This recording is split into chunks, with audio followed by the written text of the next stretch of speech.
Left right വോയിസിലേക്ക് നമ്മുടെ പ്രേക്ഷകർക്ക് സ്വാഗതം. കാത്തിരിപ്പിൻ്റെ നാളുകളാണ്. 2 ഘട്ടം ലോക്സഭാ തിരഞ്ഞെടുപ്പ് കഴിഞ്ഞു. ഇനി 5 ഘട്ടം ബാക്കിയുണ്ട്. ഈ 5 ഘട്ടത്തിൽ ഇനി എന്തൊക്കെയാണ് സംഭവിക്കുക എന്ന് നമുക്ക് പറയാൻ പറ്റില്ല. BJP കുറേയൊക്കെ പ്രതിരോധത്തിലേക്ക് പോയ 1-2 ഘട്ടങ്ങളാണ് കടന്നുപോയത്. 400-ലധികം സീറ്റ്, 400+ സീറ്റ് എന്ന മോദിയുടെ ആ മോഹന സ്വപ്നം, ആ മോഹന പ്രഖ്യാപനം, അത് നേടാനാവില്ല എന്ന് തന്നെ BJP തിരിച്ചറിഞ്ഞു കഴിഞ്ഞ് 2 ഘട്ടം കഴിഞ്ഞപ്പോൾ പിന്നെ ഒറ്റയ്ക്ക് ഭൂരിപക്ഷം കിട്ടുമോ എന്നത് തന്നെ 370 BJPക്ക് ഒറ്റയ്ക്ക് നേടണം എന്നുള്ള പ്രഖ്യാപനവും ഒരു മോഹന സ്വപ്നമായിട്ട് അവശേഷിക്കുമോ എന്ന സൂചനകളാണ് 1ാം ഘട്ട ഇലക്ഷനും 2ാം ഘട്ട ഇലക്ഷനും സൂചിപ്പിക്കുന്നത്. BJP ക്യാമ്പിൽ ചെറിയ നിരാശ പടർന്നിട്ടുണ്ട്. അതുകൊണ്ട് അടുത്ത 5 ഘട്ടത്തിൽ ഫൈനൽ സ്റ്റേജിലേക്ക് എന്തെങ്കിലും അനുകൂലമാക്കാനുള്ള കുതന്ത്രങ്ങൾ BJPയുടെ നരേന്ദ്രമോദിയുടെ ഭാഗത്തുനിന്നുണ്ടാകുന്ന കാര്യത്തിൽ സംശയമില്ല. അതെന്താണ് വരാൻ പോണതെന്ന് നമുക്ക് പറയാൻ പറ്റില്ല. അപ്പോൾ ജൂൺ 4-ന് വോട്ടെണ്ണുന്ന വരെ നമ്മളിങ്ങനെ കാത്തിരിക്കുകയാണ്. ജൂൺ 1-നാണ് അവസാന പോളിംഗ് ദിവസം. പിന്നെ 2 ദിവസം കഴിഞ്ഞിട്ടാണ് വോട്ട് എണ്ണൽ നടക്കുന്നത്. അപ്പോൾ അതിനിടയിൽ കൂട്ടലും കിഴിക്കലും ഒക്കെ ആയിട്ട് നമ്മളിത് ഇങ്ങനെ സമയം ഇങ്ങനെ പൊയ്ക്കൊണ്ടിരിക്കുമ്പോൾ നമ്മൾ നമ്മുടെ ഇലക്ഷൻ ചരിത്രത്തിലേക്കൊന്ന് തിരിഞ്ഞു നോക്കുന്നത് ഈ ഒരു ഘട്ടത്തിൽ നിന്നായിരിക്കും. നമ്മുടെ ജനാധിപത്യം എവിടെ നിൽക്കുന്നു? നമ്മുടെ ജനാധിപത്യ വ്യവസ്ഥയിൽ 50%-ലധികം വോട്ട് പെർസെൻറ്റേജ് നേടിയിട്ട് ഒരു ഗവൺമെൻറ് ഇന്ത്യയുടെ ചരിത്രത്തിൽ ഭരിച്ചിട്ടില്ല. എല്ലാവരും 50-ൽ താഴെ വോട്ട് ശതമാനം മാത്രമേ നേടിയിട്ടുള്ളൂ. എന്തിനു പറയുന്നു നരേന്ദ്രമോദി ഗവൺമെൻറ് 1 and 2? 2014-ൽ 31% വോട്ട് നേടിയ നരേന്ദ്രമോദി BJPയാണ് 5 കൊല്ലം ഭരിച്ചത്. 2019-ൽ വെറും 37% വോട്ട് നേടിയ BJP മോദിയുമാണ് വീണ്ടും 5 കൊല്ലം ഭരിച്ചത്. ഇനി 2024-ൽ BJP എത്ര ശതമാനം വോട്ട് നേടും? എന്തായാലും ഞങ്ങൾക്ക് തോന്നുന്നത് 2019-നേക്കാൾ കൂടുതൽ വോട്ട് നേടാൻ ശതമാനക്കണക്കിൽ പറഞ്ഞാൽ BJPക്ക് അസാധ്യമാണ് നിലവിലുള്ള സാഹചര്യങ്ങളിൽ. അപ്പോൾ ഇതാണ് നമ്മുടെ ഒരു ദേശീയ രാഷ്ട്രീയത്തിൻ്റെ പശ്ചാത്തലം എന്ന് പറയുന്നത്. പ്രതിപക്ഷ വോട്ടുകൾ ഭിന്നിച്ചു പോകുമ്പോൾ ഏറ്റവും വലിയ ഒറ്റകക്ഷി ഇന്ത്യ ഭരിച്ച ചരിത്രങ്ങളുണ്ട്. ഭൂരിപക്ഷമില്ലാതെ വളരെ കുറഞ്ഞ പെർസെൻറ്റേജ് വോട്ട് നേടിയിട്ട്, അതായത് ഒരു ജനാധിപത്യ സംവിധാനത്തിൽ ഭൂരിപക്ഷ ജനങ്ങളുടെ പിന്തുണയില്ലാതെ ഭരിച്ച ഗവൺമെൻറ്റുകളുടെ എണ്ണം എത്രയൊക്കെയാണ്. വളരെ കൗതുകം ജനിപ്പിക്കുന്ന ഒരു രാഷ്ട്രീയ ചരിത്രമാണ് ലോകത്തിലെ ഏറ്റവും വലിയ ജനാധിപത്യ രാജ്യമെന്ന് പറയുന്ന ഇന്ത്യക്ക് പറയാനുള്ളത്. ഇതിനെക്കുറിച്ച് അതിൻ്റെ കൂടുതൽ വിശദാംശങ്ങളിലേക്ക് നമ്മുടെ പ്രമുഖ മാധ്യമ പ്രവർത്തകൻ കരിയം രവി അതിനെപ്പറ്റി വിശദീകരിക്കും. കഴിഞ്ഞ 17 തെരഞ്ഞെടുപ്പുകളിലും ഉണ്ടാകാത്ത തരത്തിലുള്ള ലോക ശ്രദ്ധ ഈ 18ാമത് പൊതു തിരഞ്ഞെടുപ്പിൽ ഉണ്ടായി. ലോകത്തെ മിക്കവാറുമുള്ള എല്ലാ മാധ്യമങ്ങളും രാജ്യങ്ങളുടെ തലവന്മാർ പോലും ഇന്ത്യൻ പൊതു തെരഞ്ഞെടുപ്പിന് പ്രതികരിക്കുന്ന അവസ്ഥ വരെ ഉണ്ടായി. അതിന് ധാരാളം കാരണങ്ങളുണ്ട്. അതിലേറ്റവും പ്രധാനപ്പെട്ട കാരണമായി അമേരിക്ക അടക്കം ഉള്ള ലോകരാജ്യങ്ങളിലെ നേതാക്കൾ ചൂണ്ടിക്കാണിക്കുന്നത് ഇന്ത്യ ഇനി 19ാമതൊരു വിധിയെഴുത്തിലേക്ക് പോകുമോ ഇല്ലയോ. ഈ ചോദ്യത്തിന് ഉത്തരവില്ല. രാജ്യത്ത് നിലവിലുള്ള കഴിഞ്ഞ 7 പതിറ്റാണ്ടിലേറെക്കാലം 72 വർഷം നിലനിന്ന ജനായത്ത തെരഞ്ഞെടുപ്പ് സംവിധാനം ഇതുകൊണ്ട് അവസാനിക്കുമോ ഇല്ലയോ എന്ന ചോദ്യത്തിന് ഉത്തരം കണ്ടെത്താനാവുന്നില്ല. ആ ചോദ്യമാണ് ലോകം മുഴുവൻ ഉന്നയിക്കുന്നത്. ഈ 72 വർഷക്കാലത്തെ രാജ്യത്തെ തെരഞ്ഞെടുപ്പ് പ്രക്രിയകളിൽ ഉണ്ടായ ധാരാളം വസ്തുതകൾ യഥാർത്ഥത്തിൽ ഒരു ജനാധിപത്യം എന്ന് പറയുന്നതിൽ സാധാരണ മനുഷ്യൻ്റെ സങ്കല്പത്തിൽ ഭൂരിപക്ഷം വരുന്ന ജനങ്ങൾ വോട്ട് ചെയ്യുന്നതിലെ ഭൂരിപക്ഷം വരുന്ന ജനങ്ങളുടെ പിന്തുണയുള്ളവർ രാജ്യം ഭരിക്കും എന്ന സങ്കല്പമാണ്. എന്നാൽ ഈ 72 വർഷക്കാലത്തെ ഇന്ത്യയുടെ ചരിത്രത്തിൽ ഒരിക്കൽ പോലും 50% മുകളിലുള്ള ജനങ്ങളുടെ വോട്ട് നേടി ജനവിധി നേടി രാജ്യം ഭരിച്ചവരില്ല. 1952 മുതൽ 2019 വരെയുള്ള 17 തെരഞ്ഞെടുപ്പുകളിൽ ഒരു തവണ മാത്രമാണ് 1984 48.12%, അതായത് 50%-ത്തിലേക്ക് അടുക്കാൻ കഴിയാതെ എത്തിയത്. അന്നത്തെ ഒരു പ്രത്യേകത, പ്രധാനമന്ത്രിയായിരുന്ന ഇന്ദിരാഗാന്ധി കൊല്ലപ്പെട്ടതിന് ശേഷം നടന്നൊരു തെരഞ്ഞെടുപ്പാണ് 1984 തെരഞ്ഞെടുപ്പ്. അത് കഴിഞ്ഞാണ് രാജീവ് ഗാന്ധി പ്രധാനമന്ത്രിയായി വരുന്നത്. ആ തെരഞ്ഞെടുപ്പിലെ മറ്റൊരു പ്രത്യേകത, ഒരു പ്രാദേശിക കക്ഷി തെലുങ്കുദേശം പാർട്ടി ഇന്ത്യയിലെ രണ്ടാമത്തെ കക്ഷിയായി മാറി. 30 സീറ്റാണെന്ന് അവർക്ക്.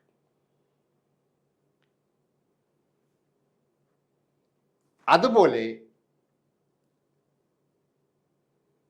മറ്റൊരവസരത്തിലെ തെരഞ്ഞെടുപ്പിൻ്റെ സ്ഥിതിയെടുത്താൽ 1996 BJP വാജ്പേയി പ്രധാനമന്ത്രിയായി വരുമ്പോൾ കിട്ടിയ ജനവിധി 20.29% വോട്ടിൻ്റേതു മാത്രമാണ്.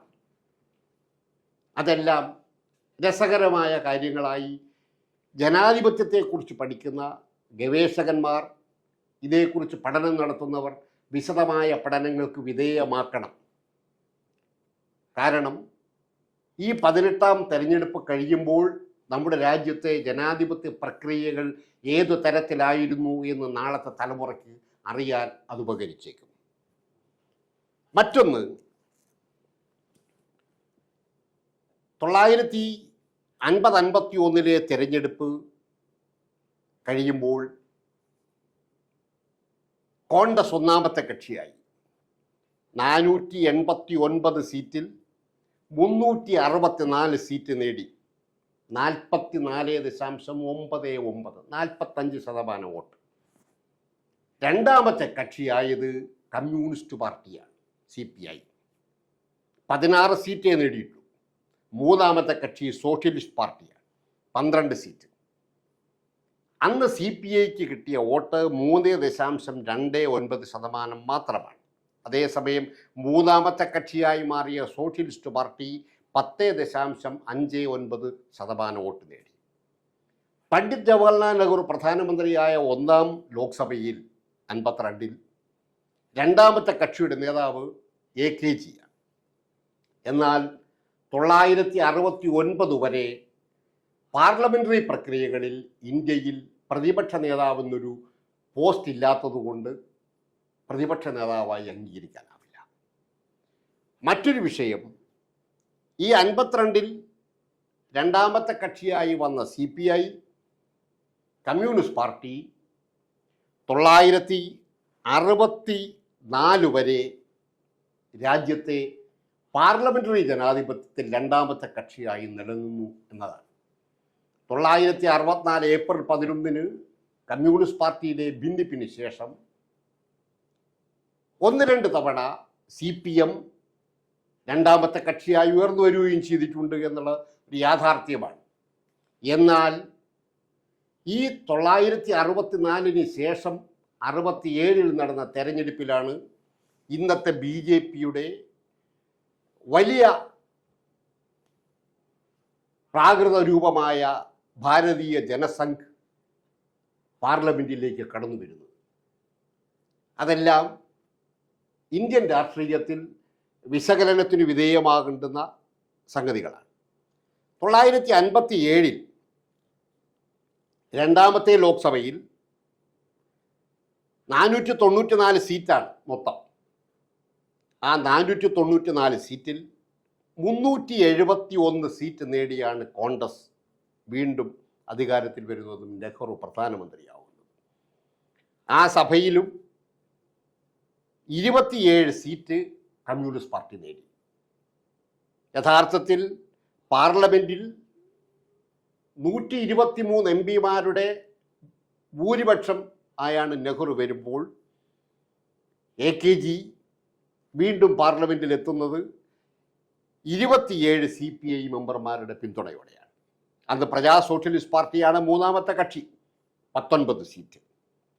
962-ലാണെങ്കിൽ 494 സീറ്റ് തന്നെ നിലനിന്നു. കോൺഗ്രസ് 361 സീറ്റിലേക്ക് താഴ്ന്നു. 371 നിന്നും 10 സീറ്റിൻ്റെ കുറവ് വന്നു. അപ്പോഴും 113 സീറ്റിൻ്റെ ഭൂരിപക്ഷം പാർലമെൻറ്റിലുണ്ട്. കോൺഗ്രസിന് അന്ന് കിട്ടിയ വോട്ട് 44.72%.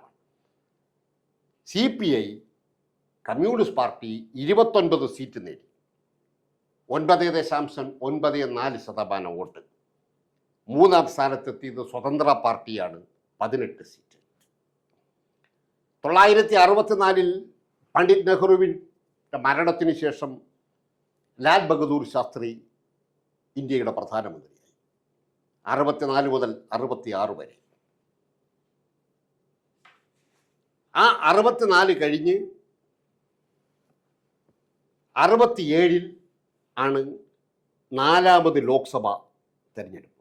അന്ന് നാലാമത് ലോക്സഭയിലെ MP-മാരുടെ എണ്ണം 520 വർദ്ധിച്ചു. 283 സീറ്റോടെ കോൺഗ്രസ് തിരിച്ചു വന്നു. 40%, 40.78% വോട്ടാണ് അന്ന് കോൺഗ്രസ് നേടിയത്. കമ്മ്യൂണിസ്റ്റ് പാർട്ടിയുടെ ഭിന്നിപ്പിന് ശേഷം 2 സ്ഥാനത്ത് നിന്ന കമ്മ്യൂണിസ്റ്റ് പാർട്ടി താഴേക്ക് പോയി. സ്വതന്ത്ര പാർട്ടി 44 സീറ്റോടെ 8.67% വോട്ട് നേടി രണ്ടാമത്തെ കക്ഷിയായും 35 സീറ്റ് നേടി ഭാരതീയ ജനസംഘം മൂന്നാമത്തെ കക്ഷിയുമായി വന്നു. ഭാരതീയ ജനസംഘത്തിന് 9.31% വോട്ടാണ് കിട്ടിയത്. കമ്മ്യൂണിസ്റ്റ് പാർട്ടിയുടെ ഭിന്നിപ്പിന് ശേഷം നടന്ന ഈ 67 തെരഞ്ഞെടുപ്പിൽ CPI 23 സീറ്റിലും CPM 19 സീറ്റിലുമാണ് പാർലമെൻറ്റിൽ എത്തിയത്. ആ തെരഞ്ഞെടുപ്പിന് ശേഷം 1969 രാജ്യത്ത് ആദ്യമായി പാർലമെൻറ്റിൽ പ്രതിപക്ഷ നേതാവെന്ന പോസ്റ്റ് ഉണ്ടാകുന്നത്. രാം സുബൈ സിംഗ് എന്ന് പറയുന്ന MP-യാണ്. അദ്ദേഹം ബുക്സർ ജില്ലയിൽ സീറ്റിൽ നിന്നാണ് വിജയിച്ചത്. അദ്ദേഹമായിരുന്നു അന്ന് ആദ്യത്തെ പ്രതിപക്ഷ നേതാവ്. 69-70 കാലത്ത് അദ്ദേഹം പ്രതിപക്ഷ നേതാവായി. 1971 518 സീറ്റുകളിലേക്കാണ് തെരഞ്ഞെടുപ്പ്. 352 സീറ്റിൽ കോൺഗ്രസ് ജയിച്ചു. 43.68% വോട്ട്. രണ്ടാം കക്ഷിയായി 1971 CPM പാർലമെൻറ്റിലെത്തി. 25 സീറ്റ്, 5.12% വോട്ടിൻ്റെ പിൻബലം. മൂന്നാം സ്ഥാനത്ത് എത്തിയത് CPI ആണ്, 23 സീറ്റ്, 4.73% വോട്ട്. അന്നും ഇന്ദിരാഗാന്ധി പ്രധാനമന്ത്രിയായി എത്തി. പിന്നീട് 1977 തെരഞ്ഞെടുപ്പ് ഇന്ത്യൻ രാഷ്ട്രീയത്തിൽ വലിയ മാറ്റങ്ങൾക്ക് വഴിവെച്ചതാണ്. അടിയന്തരാവസ്ഥയ്ക്ക് ശേഷമുള്ള തെരഞ്ഞെടുപ്പ്. 542 സീറ്റുകളിലേക്കാണ് മത്സരം.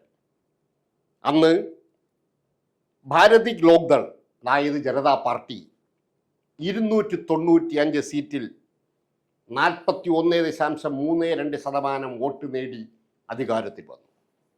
രണ്ടാമത്തെ കക്ഷിയായത് കോൺഗ്രസ് തന്നെ. 154 സീറ്റ്. കോൺഗ്രസിൻ്റെ വോട്ട് 34.52%. മൂന്നാമത്തെ കക്ഷിയായി CPM 22 MP-മാരുടെ പിന്തുണയോടെ 4.29% വോട്ടോടെ എത്തി. നാലാം സ്ഥാനത്ത് CPIക്ക് അന്ന് കിട്ടിയത് 7 സീറ്റുകൾ മാത്രമാണ്. ആ തെരഞ്ഞെടുപ്പിൽ ആണ് മൊറാർജി ദേശായി പ്രധാനമന്ത്രിയായി എത്തുന്നത്. പിന്നീട് ചരൺ സിംഗ് വന്നു. അന്ന് പ്രതിപക്ഷ നേതാവായിരുന്നത് കോൺഗ്രസിലെ YV ചവാനാണ്. YV ചവാൻ പ്രതിപക്ഷ നേതാവായിരിക്കുമ്പോൾ വളരെ ചെറിയ പീരീഡ് മാത്രം. അത് കഴിഞ്ഞ് CM സ്റ്റീഫൻ കേരളത്തിൽ ഇടുക്കിയിൽ നിന്നും പാർലമെൻറ്റിലേക്ക് തിരഞ്ഞെടുക്കപ്പെട്ട കോൺഗ്രസ് നേതാവ് CM സ്റ്റീഫൻ പ്രതിപക്ഷ നേതാവായി. അതിനുശേഷം ജഗജീവൻ റാമും അതേ കാലയളവിൽ പ്രതിപക്ഷ നേതാവായി. അതിൽ കേരളത്തിന് രസകരമായൊരു സംഗതി, ഈ CM സ്റ്റീഫൻ എന്ന് പറയുന്ന കോൺഗ്രസ് നേതാവ് 1967 കേരള നിയമസഭാ തെരഞ്ഞെടുപ്പിൽ കൊട്ടാരക്കര നിയോജക മണ്ഡലത്തിൽ നിന്നും കോൺഗ്രസ് സ്ഥാനാർത്ഥിയായി മത്സരിച്ചയാളാണ്. ആ CM സ്റ്റീഫൻ ആ തെരഞ്ഞെടുപ്പിൽ 3-ാം സ്ഥാനക്കാരനായി മാറി. അന്ന് ആ തെരഞ്ഞെടുപ്പിൽ 1967 CPIയിലെ E ചന്ദ്രശേഖരൻ നായർ 1-ാം സ്ഥാനത്തും കേരള കോൺഗ്രസിലെ R ബാലകൃഷ്ണപിള്ള 2-ാം സ്ഥാനത്തും കോൺഗ്രസിലെ CM സ്റ്റീഫൻ 3-ാം സ്ഥാനത്തും പോയതാണ്. ആ സ്റ്റീഫനാണ് പിന്നീട് 1978-79 കാലത്ത് പാർലമെന്റിലെ പ്രതിപക്ഷ നേതാവായി മാറിയത്.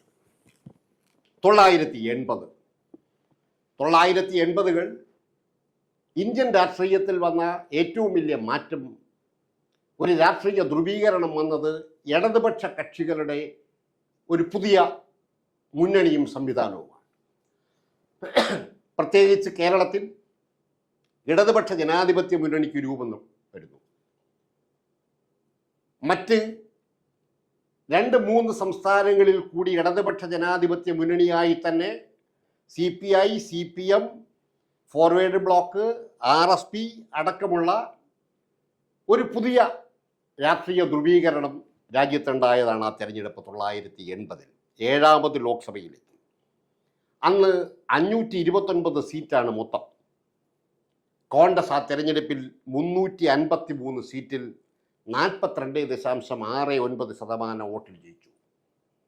തൊട്ടു മുമ്പ് ഭരണകക്ഷിയായിരുന്ന ജനതാ പാർട്ടി 41 സീറ്റിലേക്ക് ഒതുങ്ങി.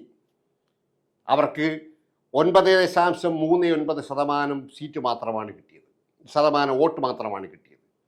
അന്ന് CPM 37 സീറ്റിലും CPI 10 സീറ്റിലും വിജയിച്ചു. ഇന്ദിരാഗാന്ധി പ്രധാനമന്ത്രിയായി. 8ാം ലോക്സഭ 1984 541 സീറ്റിലേക്കാണ് തെരഞ്ഞെടുപ്പ്. കോൺഗ്രസ് വീണ്ടും ഒരു തിരിച്ചുവരവ് നടത്തി. 414 സീറ്റിൽ 48.12% വോട്ട് നേടി. ആ 84-ലെ തെരഞ്ഞെടുപ്പിലാണ് ഭരണകക്ഷിക്ക് ഏറ്റവും കൂടുതൽ വോട്ട് കിട്ടിയ തെരഞ്ഞെടുപ്പ്. അതിൻ്റെ പ്രത്യേകത ഞാൻ നേരത്തെ പറഞ്ഞ മാതിരി ഇന്ദിരാഗാന്ധി കൊല്ലപ്പെട്ടതിന് ശേഷം നടന്ന തെരഞ്ഞെടുപ്പാണ്. എന്ന് പറഞ്ഞാൽ ഇന്ത്യയിലെ ജനങ്ങൾ കോൺഗ്രസിന് ചെയ്ത വോട്ടല്ല, ഇന്ദിരാഗാന്ധിക്ക് ചെയ്ത വോട്ടാണ് എന്നുള്ളതാണ് അതിലെ ഏറ്റവും പ്രധാനപ്പെട്ട വിഷയം. രണ്ടാമത്തെ വിഷയം, ആ തെരഞ്ഞെടുപ്പിൽ ഒരു പ്രാദേശിക കക്ഷി തെലുങ്കുദേശം പാർട്ടി 30 സീറ്റ് നേടി ഇന്ത്യൻ പാർലമെന്റിലെ 2ാമത്തെ കക്ഷിയായി. CPM 22 സീറ്റും CPI 6 സീറ്റിലേക്ക് ഒതുങ്ങി. രാജീവ് ഗാന്ധി ആ തെരഞ്ഞെടുപ്പിൽ പ്രധാനമന്ത്രിയായി.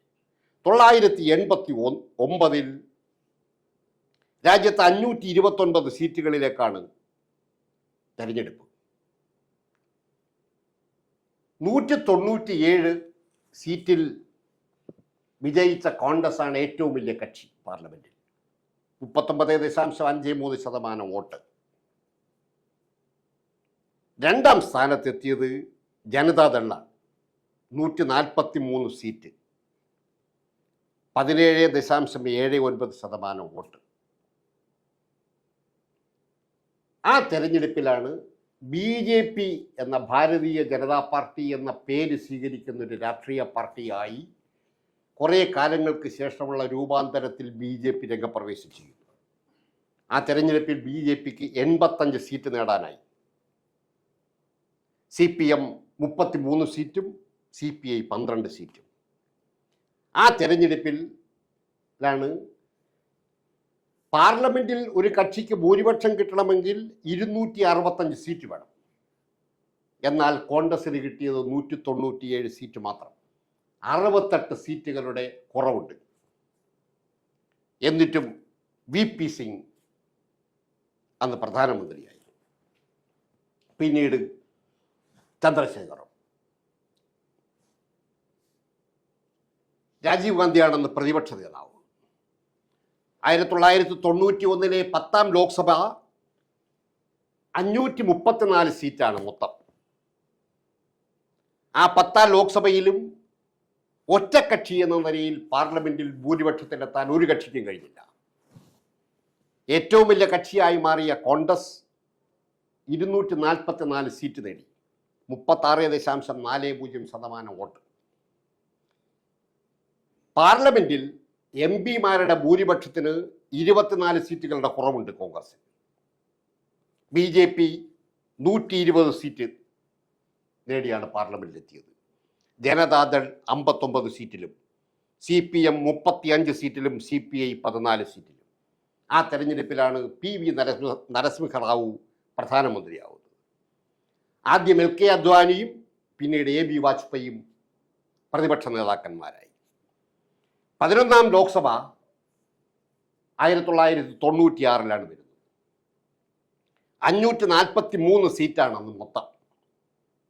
ആ സീറ്റിൽ 161 സീറ്റ് നേടി BJP ഏറ്റവും വലിയ കക്ഷിയായി. ഏറ്റവും വലിയ കക്ഷിയായി BJP മാറുമ്പോഴും BJPക്ക് ലഭിച്ച മൊത്തം വോട്ടിൻ്റെ ശതമാനം 20.29 മാത്രമാണ്.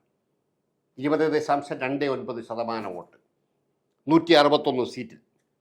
അതേസമയം രണ്ടാം സ്ഥാനത്തെത്തിയ കോൺഗ്രസ് 140 സീറ്റ് നേടിയ കോൺഗ്രസിന് 28.80% വോട്ട് കിട്ടി. എന്ന് പറഞ്ഞാൽ രാജ്യം ഭരിക്കുന്ന പ്രധാനമന്ത്രിയുടെ പാർട്ടിയേക്കാൾ കൂടുതൽ വോട്ട് നേടിയ പാർട്ടിയായി കോൺഗ്രസ് മാറി. പക്ഷേ ഭരിക്കാൻ കഴിയാതെ എം പിമാരുടെ എണ്ണത്തിൽ കുറവുള്ളതുകൊണ്ട് പുറത്തു നിൽക്കേണ്ടി വന്നു. 111 സീറ്റിൻ്റെ കുറവാണ്. ശരിക്കും പാർലമെൻറ്റിലെ ഭൂരിപക്ഷം എടുത്താൽ 543-ൽ 111 എം പിമാരുടെ കുറവിൽ ആണ് അടൽ ബിഹാരി വാജ്പേയി പ്രധാനമന്ത്രിയാകുന്നത്. അന്ന് CPM 32 സീറ്റിലാണ് പാർലമെന്റിലെത്തിയത്. CPI 12 സീറ്റിലും. 1998-ലും ഈ സ്ഥിതി തുടർന്നു. 543 സീറ്റിൽ 182 സീറ്റിലാണ് BJP ജയിച്ചു വന്നത്. 25.59% വോട്ടിൻ്റെ പിൻബലം. അപ്പോഴും 90 സീറ്റിൻ്റെ കുറവ് പാർലമെന്റിലെ ഭൂരിപക്ഷത്തിലുണ്ടായിരുന്നു. കോൺഗ്രസിന് 141 സീറ്റ്, CPM 32 സീറ്റിലും CPI 9 സീറ്റിലും. അന്നും വാജ്പേയി പ്രധാനമന്ത്രിയായി. ശരത് പവാറാണ് ആദ്യം പ്രതിപക്ഷ നേതാവ് എത്തുന്നത്. അത് കഴിഞ്ഞ് 1999-ലെ 13ാം ലോക്സഭ, അന്നും 543 സീറ്റാണ്. BJP 182 സീറ്റ് നേടി വന്നു. 182 സീറ്റ് നേടുന്ന BJPക്ക് കിട്ടിയ മൊത്തം വോട്ട് 23.75% മാത്രം. അതേസമയം രണ്ടാമത് കക്ഷിയായി വന്ന കോൺഗ്രസ് 114 എം പിമാരുടെ പിൻബലം ഉണ്ടായിരുന്നു. അവർക്ക് കിട്ടിയ വോട്ട് 28.30% എന്ന് പറഞ്ഞാൽ ഒന്നാമത്തെ കക്ഷിയേക്കാൾ 5% വോട്ടിൻ്റെ വ്യത്യാസം രണ്ടാമത്തെ കക്ഷിക്കുണ്ടായി. CPM അന്ന് 33 സീറ്റിലും CPI 4 സീറ്റിലുമായിരുന്നു. വാജ്പേയി പ്രധാനമന്ത്രിയായി. സോണിയാഗാന്ധിയായിരുന്നു പ്രതിപക്ഷ നേതാവ്. 2004-ലെ 14ാം ലോക്സഭയിൽ 543 സീറ്റ് തന്നെ തുടർന്നു. കോൺഗ്രസ് ഒരു തിരിച്ചുവരവ് നടത്തിയതാണ് ആ തെരഞ്ഞെടുപ്പ്. 145 സീറ്റിൽ കോൺഗ്രസ് തിരിച്ചു വന്നു. അതിന് മുന്നിലെ തെരഞ്ഞെടുപ്പിലെ 28% വോട്ട് നേടിയിരുന്ന കോൺഗ്രസ് 26%-ത്തിലേക്ക് ഒതുങ്ങി. BJP 138 സീറ്റിലും CPM 43 സീറ്റിലും CPI 10 സീറ്റിലും. ആ തെരഞ്ഞെടുപ്പ് കഴിഞ്ഞ് മൻമോഹൻ സിംഗ് പ്രധാനമന്ത്രിയാകുമ്പോൾ പാർലമെന്റിൽ അദ്ദേഹത്തിന് ഒറ്റയ്ക്ക് എം പിമാരുടെ ഭൂരിപക്ഷത്തിന് 127 എം പിമാരുടെ കുറവുണ്ടായിരുന്നു ആ 14ാം ലോക്സഭയിൽ. ആ സഭയിലും LK അദ്വാനിയായിരുന്നു പ്രതിപക്ഷ നേതാവ്. 2009-ലെ 15ാം ലോക്സഭ 206 സീറ്റ് നേടിയാണ് കോൺഗ്രസ് വന്നത്. കോൺഗ്രസ് വോട്ടിങ്ങിൻ്റെ കാര്യത്തിൽ ലേശം മെച്ചപ്പെടുത്തിയെന്ന് പറയാം. 28.55% വോട്ട്. 116 സീറ്റാണെന്ന് BJPക്ക് കിട്ടിയത്. 18.80. അന്ന് മൂന്നാം സ്ഥാനത്തെത്തിയത് സമാജ്വാദി പാർട്ടി എന്ന് പറയുന്നൊരു പ്രാദേശിക പാർട്ടിയാണ്. 23 സീറ്റ് നേടിയാണ് സമാജ്വാദി പാർട്ടി എത്തിയത്. CPM 16 സീറ്റിലും CPI 4 സീറ്റിലും. അന്ന് മൻമോഹൻ സിംഗ് വീണ്ടും പ്രധാനമന്ത്രിയായി. സുഷമ സ്വരാജും അത് കഴിഞ്ഞ് ഗോപിനാഥ് മുണ്ടയുമായിരുന്നു പ്രതിപക്ഷ നേതാക്കന്മാർ. 16ാം ലോക്സഭയിലാണ് നരേന്ദ്രമോദിയുടെ രംഗപ്രവേശം. 2014 16ാം ലോക്സഭയിൽ സീറ്റുകളുടെ എണ്ണം 543 തന്നെ. BJP 282 സീറ്റിൻ്റെ പിൻബലത്തിൽ പാർലമെന്റിലെത്തി. 31.34% വോട്ട്. കോൺഗ്രസ് ആകട്ടെ 44 സീറ്റിലേക്ക് ചുരുങ്ങി. 19.52% വോട്ട്. അന്ന് മൂന്നാം സ്ഥാനത്തെത്തിയത് ഓൾ ഇന്ത്യ അണ്ണാ DMK ആണ്. AIDMK 37 സീറ്റാണ് AIDMKക്ക് ലഭിച്ചത്. CPM 9 സീറ്റിലും CPI 1 സീറ്റിലും. നരേന്ദ്രമോദി ആദ്യമായി പ്രധാനമന്ത്രി പദത്തിലേക്ക് എത്തി. 17ാം ലോക്സഭ ഇതേ സീറ്റ് തന്നെ നിലനിർത്തിപ്പോയി. 543. 282 സീറ്റുമായി വന്ന നരേന്ദ്രമോദി 2019 17ാം ലോക്സഭയിൽ അത് 303 സീറ്റായി വർദ്ധിപ്പിക്കുകയും 31% വോട്ട് 37 ഉയർത്തുകയും ചെയ്തു. കോൺഗ്രസ് 52 സീറ്റ് മെച്ചപ്പെടുത്തിയെന്ന് പറയാം. 44 നിന്നും 52 ഉയർന്നു. 19% വോട്ടിൽ തന്നെ ഒതുങ്ങി. മൂന്നാം കക്ഷിയായി വന്നത് തമിഴ്നാട്ടിലെ തന്നെ AIDMKക്ക് പകരം DMK ആണ് പാർലമെന്റിലെ മൂന്നാമത്തെ കക്ഷിയായി വന്ന. DMKക്ക് 24 സീറ്റ്, CPM 3 സീറ്റിലും CPI 1 സീറ്റിലും. നരേന്ദ്രമോദി രണ്ടാം തവണ പ്രധാനമന്ത്രിയായി. ഈ 2024 തെരഞ്ഞെടുപ്പിൽ BJP സഖ്യകക്ഷികളും ആയി ഒരു വലിയ തിരിച്ചുവരവിനുള്ള ശ്രമത്തിലാണ്. യഥാർത്ഥത്തിൽ 7 ഘട്ടങ്ങളായി നടക്കുന്ന ഈ തെരഞ്ഞെടുപ്പിൻ്റെ രണ്ടാം ഘട്ടം മാത്രമേ പൂർത്തിയായിട്ടുള്ളൂ. ഇനിയും 5 ഘട്ട വോട്ടെടുപ്പുകൾ ബാക്കിയാണ്. രാജ്യത്തെ മൊത്തം തെരഞ്ഞെടുപ്പിൻ്റെ ചിത്രം പരിശോധിച്ചാൽ ഇന്ത്യൻ യാഥാർത്ഥ്യങ്ങൾ ഈ തെരഞ്ഞെടുപ്പിൽ ചർച്ചയാവുന്നുണ്ടോ എന്ന ചോദ്യം ലോകത്തെ മുഴുവൻ മാധ്യമങ്ങളും ഉന്നയിക്കുന്നു. രാജ്യത്തെ ജനങ്ങളുടെ ജീവിത ദുരിതങ്ങൾ, പ്രാരാബ്ധങ്ങൾ, അവരുടെ വിഷയങ്ങൾ എല്ലാം ഈ തെരഞ്ഞെടുപ്പിൽ ഉണ്ടായിട്ടുണ്ടോ? രാജ്യത്തെ ഏറ്റവും പ്രമുഖമായ ഒരു ദിനപത്രത്തിൻ്റെ സർവേ ഈ സമയത്ത് ശ്രദ്ധേയമാണ്. ഹിന്ദു ദിനപത്രം നടത്തിയ സർവേയിൽ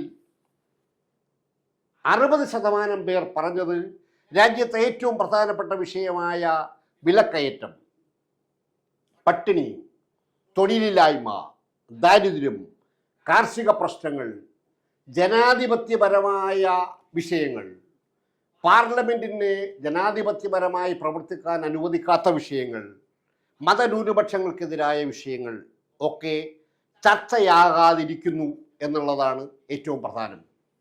അതിൽ ആ തെരഞ്ഞെടുപ്പിലെ ഏറ്റവും മുഖ്യ വിഷയങ്ങൾ ഇതൊക്കെയാണെങ്കിലും മഹാഭൂരിപക്ഷം വരുന്ന പാർട്ടികൾ, പ്രത്യേകിച്ച് ഭരണകക്ഷി തന്നെ ആ വിഷയത്തിൻ്റെ മുഖ്യമായ ചർച്ചയിലേക്ക് വരുന്നില്ല എന്ന ആക്ഷേപം പോലും ആ സർവേ ഉന്നയിച്ചിട്ടുണ്ട്.